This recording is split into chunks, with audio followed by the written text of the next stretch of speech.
Hi guys, welcome to the Creative Talk. I have with me a very special guest, owner of NuNarrative, a very humble person, very talented, and I'm actually a fan of this person.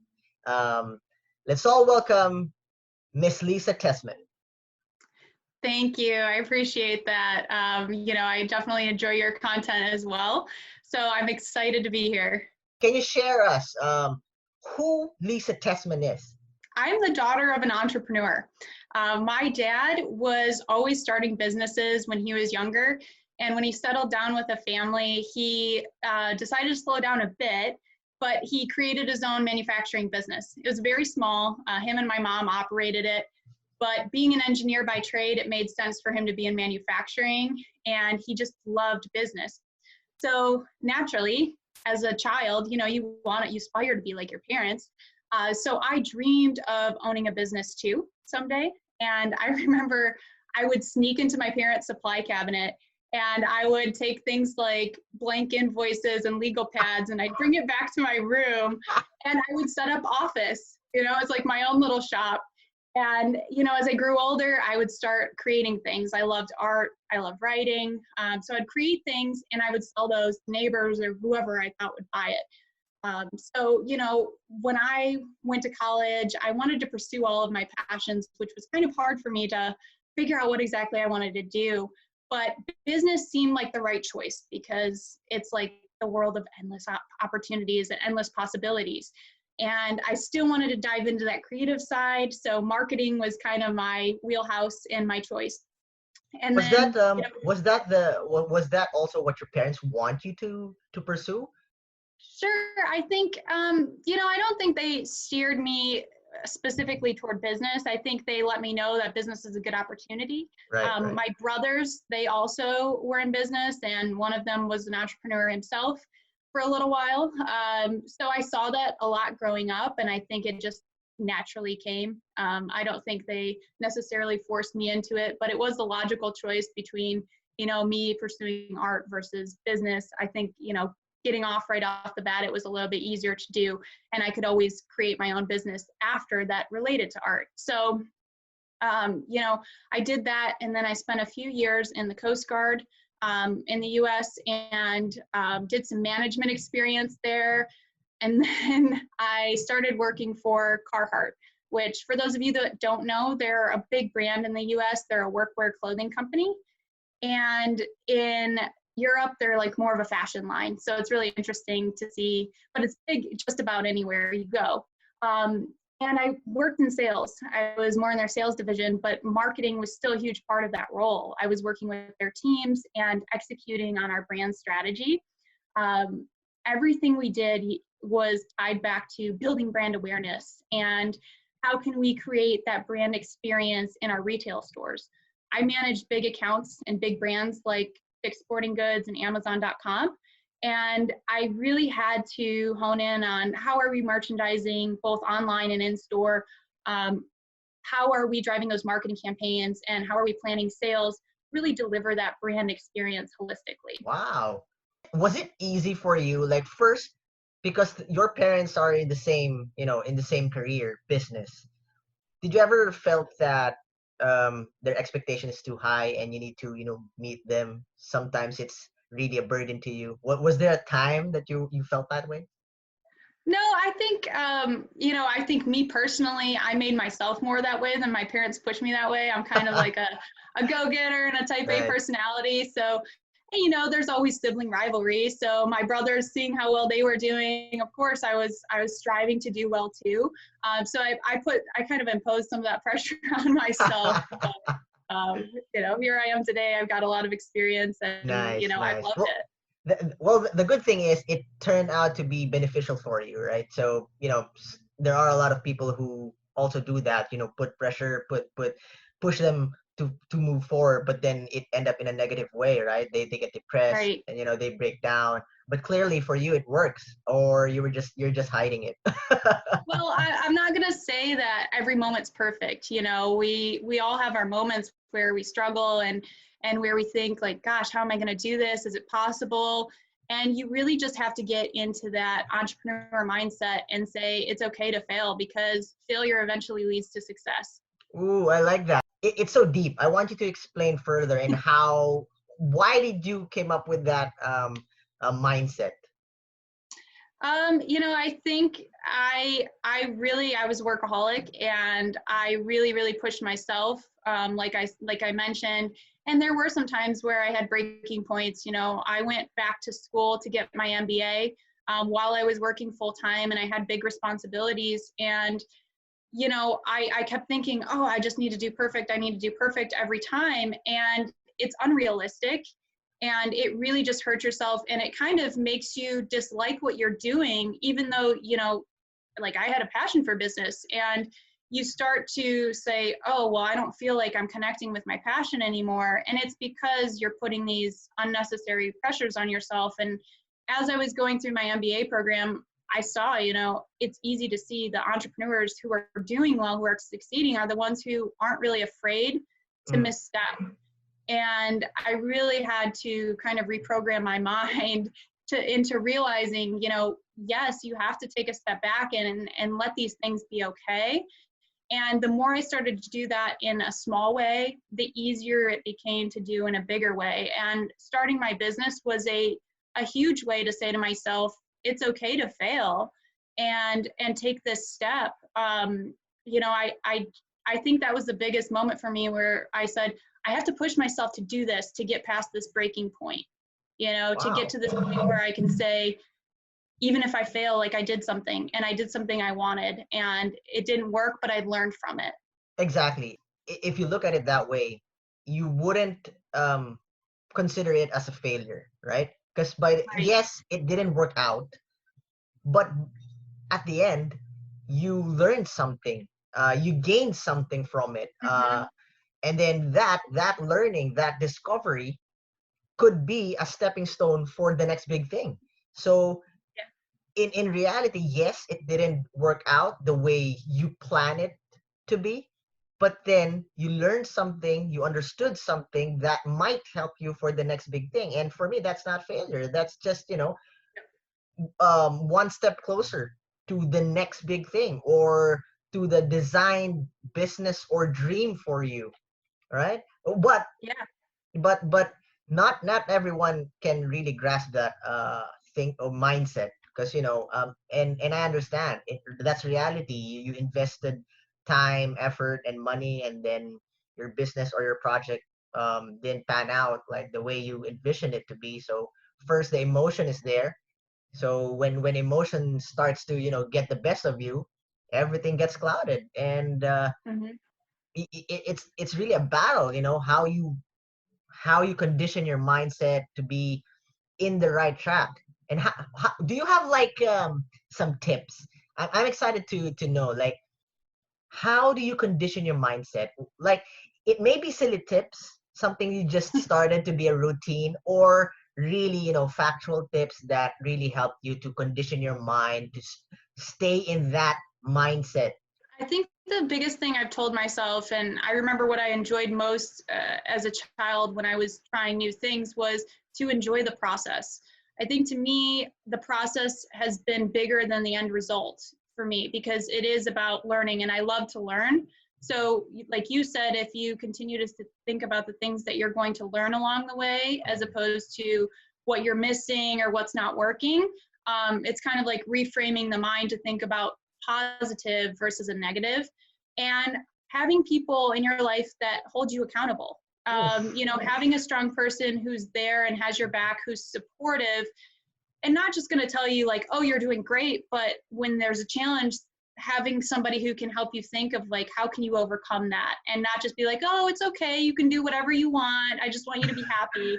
You need somebody who's going to say, no, you decided to do this, and you decided on this journey, I want to see you succeed, and if you don't, it's okay, but you need to continue and you need to finish. Wow, I like that. I like that. And that's true. I totally agree. There are people in certain stages of your life that are really there for a reason. They're the person, they're the type of friends that would, slap you in the face like, no, you need to do this. This is not right. I love you. That's the reason why I'm saying this. You need to listen, or not, I'm gonna break your neck. Exactly. Yeah. But yeah, it hurts sometimes because you're the reason why you're venting out, or the reason why you want to talk to them, and the reason why you're there is for you to just, you're expecting them to really care and listen and talk sweet words to you. But then they're the opposites, like, come on, stand up, push forward, you need to do that. Yeah. It's good to All right. have a few friends on each side to balance it out. Yeah, because too much of those kinds of type of friend will make you crazy also. So Yeah. you need to balance everything. You need to make a list. Okay, 1, 2, 3 here, 4, 5, 6 Yep. are on the other side of the spectrum. Yeah, but clearly, Lisa, it really works, and I love what you're doing.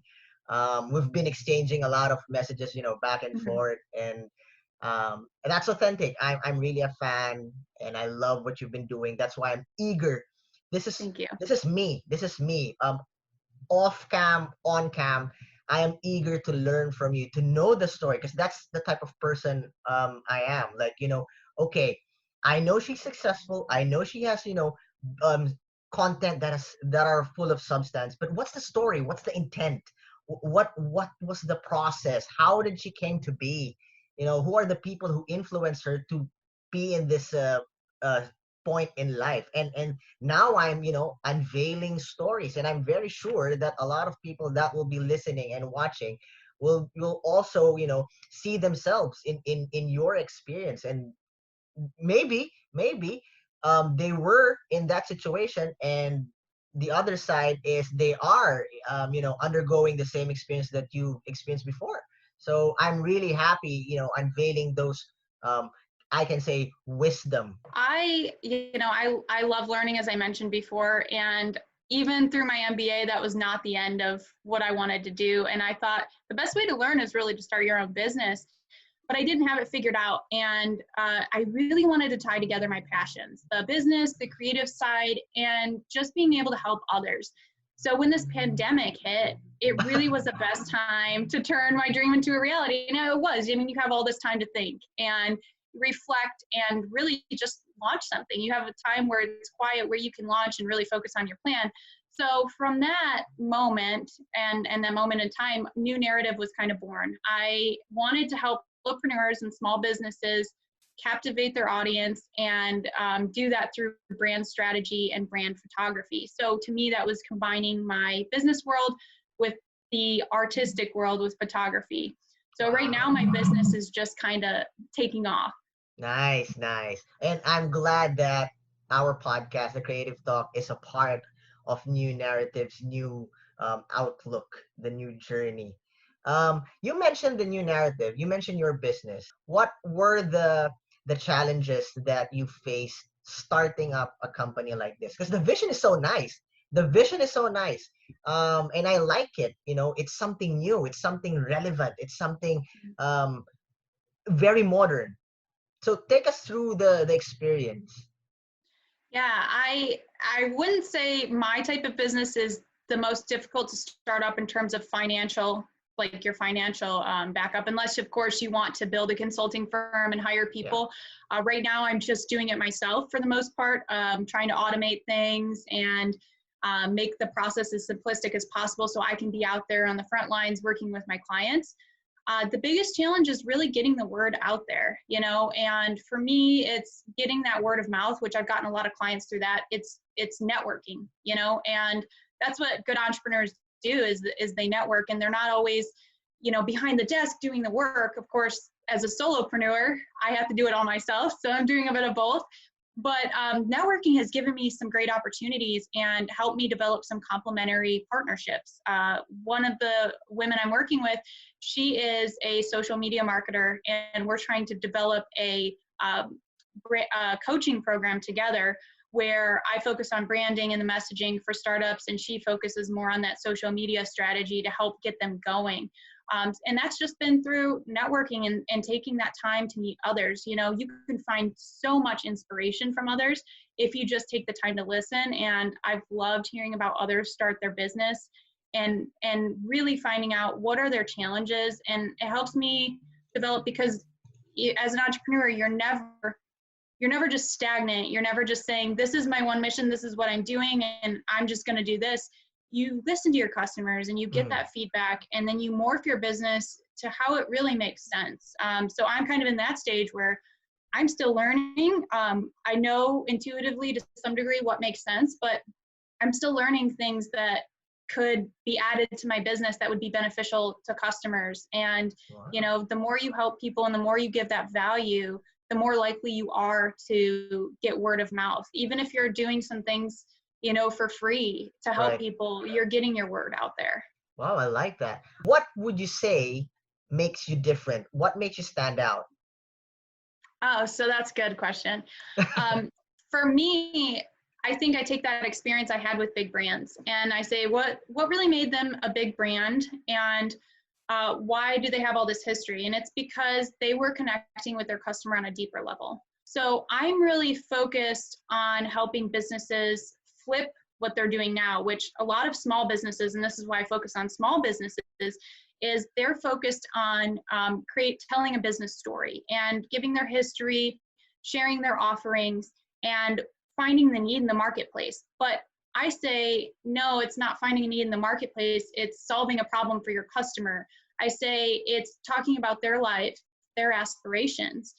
So I make things very customer centric, and that's what I think good brands do. And that's where I really focus on my business, is helping them get in tune with their audience. It's not just knowing your target market, it's understanding what makes them tick, and it's building out a brand persona, it's building out the buyer personas that really make your brand relatable, that makes it resonate, and authentically connects you to your customers' life, their purpose, their values. How does your values tie into theirs? That's really important, and I don't think that all brand strategy does that. I think it's kind of like, okay, we have a set way of building a message, and I'm kind of doing it the opposite way of really focusing on the customer. And I think from a photography aspect, I do things differently anyway, because most photographers, even brand photographers, don't actually have business experience other than operating their own photography business. So I come from a place working in multiple different worlds, big businesses. I've worked with some small businesses on my own. So I help make that connection with your visual brand. And I say, let's not just capture attention. We want to capture your brand essence. We want to evoke those thoughts and feelings and help your customer visualize how your brand can fit in their lifestyle. Make them feel a certain way because they want to buy your brand when they have a feeling towards your brand. So I'm trying to capture something that's real and something that really resonates with them. Wow, that's solid. That's solid, Lisa. I like it. I can't contain my emotions. Like, ooh, I can make like the production team can make like what 6 teasers already based on what you said. That's awesome. That's awesome. I'm excited. With that in the core of your business and what you do, how is it? What were the feedback of your clients who have been working with you and experienced this style of how you do your business with them? So I've gotten some good feedback, and a lot of it is really saying, wow, Lisa took it a step further to really get to know me, to really get to know what I'm about, but get me to engage with my customers. So they love that I'm getting that engagement, and really the process, especially when I'm doing the photography, it's been very natural because I'm wanting to see that authentic side of your business versus trying to stage something. So I'm looking at more of the lifestyle aspect and talking to you first and coming up with a strategy and getting to know more about your customer, and then saying, okay, here's the thoughts and ideas that I think will work, and we develop a plan together. And so it's not just really one-sided and me seeing you through a lens, it's me developing that strategy. And for those customers who haven't had the time for the strategy, they're very happy because now they have somebody who can give them some guidance and some expertise. And I think, a few people have found it valuable to have that extra set of eyes on what they're doing with their business. Nice, nice. Okay, so before we go to the next part, any tips? Because I like to continue this momentum. Any tips that you want to share to to our followers, to the people that will be watching and listening that wants to start a business, or they are in that stage that they're facing a lot of challenges and they're clueless of what they're gonna do. They need help. Feel free. Okay. I think the biggest thing to me is to share authentically and know your brand essence, like I talked about. I think if you're true to yourself and you understand how you want your customer to feel every time they interact with you and every time you communicate with them, then it becomes really easy to execute on your strategy. All of a sudden, you know how your content falls into there. You know how, as you're building every part of the customer journey, how you want your customer to think and feel, so you can build that brand experience and make it true. When you're true, it comes naturally, and customers obviously don't like fake because they're not going to trust you. If you think about the best brands like Coca-Cola, for instance, they know their brand essence. It's all about sharing and joy, and everything they do is really tied to that, and the customer gets to see how it fits in their lifestyle. So if you're struggling to engage your audience, take a step back. I see a lot of businesses, especially when they get started, is they're thinking about, what are my offerings, what are my strengths, my weaknesses, how am I outdoing the competition, and they're sharing this, and again, it's very business centric, and it doesn't really show your audience your personality or your brand's personality. So when you forget to share your emotions, you can't make that genuine connection. And that's what it's all about, is, your brand is as human as you are as a business owner. So don't forget to share that, and, just be authentic and know what you want your brand essence to be. That's awesome. I love that. I love that, Lisa. Wow. Just wow. That was like learning after learning after learning. Thank you, Lisa. All right, now we've learned a lot, and like what I've said earlier, the first part is learning. The last part is just having fun. All right, so this is the part where we play a game. All right, here in the Creative Talk podcast, we start everything, arts, business centric, design, and life, but we end it with just being like what you've said. We're humans. We're normal. We just want to have fun, and this is where we do that. All right. So what's gonna happen is I'm gonna ask you silly questions that are not related to our your career, our topic, nothing. All right. And I want you to answer it as honest as you could be. Don't take a lot of time to to think about what your answer is. Just the first word, the first or the second word that comes into your mind, boom, that's it. All right. Perfect. Sure. Okay. All right. So it took like scientists to draft this question. So this is me. And Uh-oh. I want you to be a good sport. All right. Okay. Okay. I didn't major in physics or science or anything like that, so we'll see. No, this is worse. This is like Oh no. stupidity. No, just something that to make us a simple laugh. All right. Okay. Okay. I call it the creative talk, the creative fast talk. Okay. First question. What is your weirdest habit?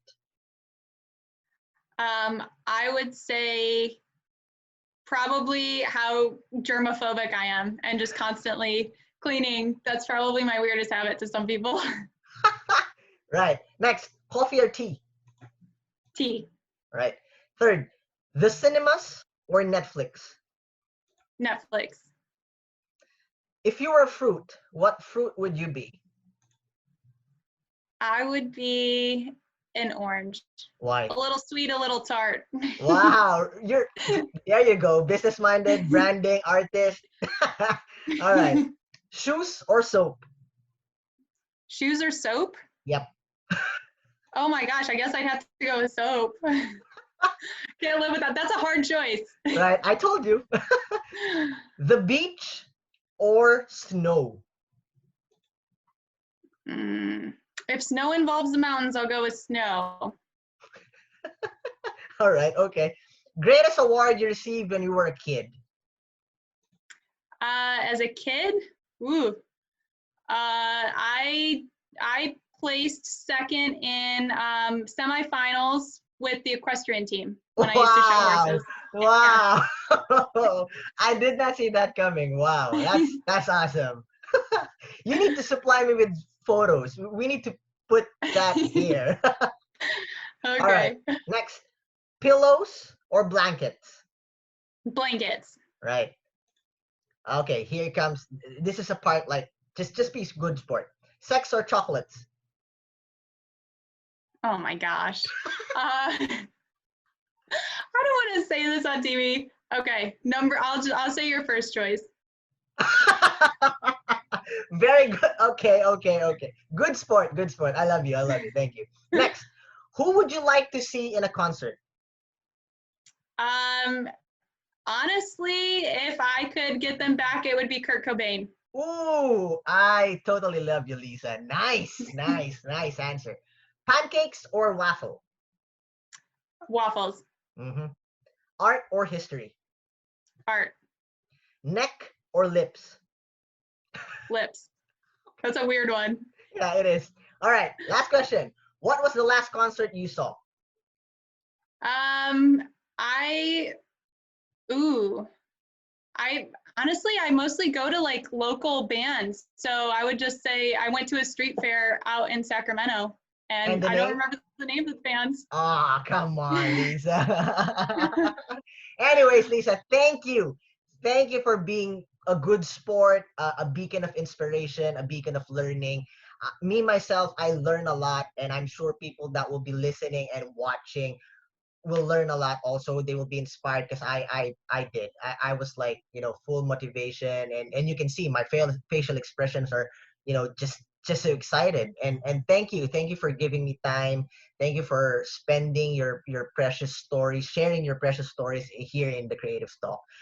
Please feel free to promote anything if you have like projects, courses, your social media platform. Feel free to promote it. Okay, thank you. You can follow me on Instagram at NuNarrative and on Facebook at NuNarrative Creations. Stay tuned because when I do launch my program with my partner, we will be sharing that out, and I would love for you guys to be a part of it. Thank you, Lisa, and continue to be an awesome person. Continue to be a beacon of inspiration, a beacon of learning. Thank you so much. Stay safe. God bless.